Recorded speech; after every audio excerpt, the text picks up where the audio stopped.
कर्तव्यं दैवमान्हिकम्। कौसल्या सुप्रजा राम पूर्वा सन्ध्या प्रवर्तते। उत्तिष्ठ नरशार्दूल कर्तव्यं दैवमान्हिकम्। उत्तिष्ठोत्तिष्ठ गोविन्द उत्तिष्ठ गरुडध्वज। उत्तिष्ठ कमलाकान्त त्रैलोक्यं मङ्गलं कुरु। उत्तिष्ठोत्तिष्ठ गोविन्द उत्तिष्ठ गरुडध्वज। उत्तिष्ठ कमलाकान्त त्रैलोक्यं मङ्गलं कुरु।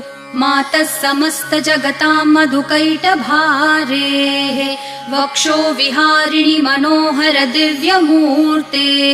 श्रीस्वामिनि श्रितजनप्रिय दानशीले श्रीवेङ्कटेश दयिते तव सुप्रभातम्। मातः समस्त जगतां मधुकैटभारेः वक्षो विहारिणि मनोहर दिव्यमूर्ते।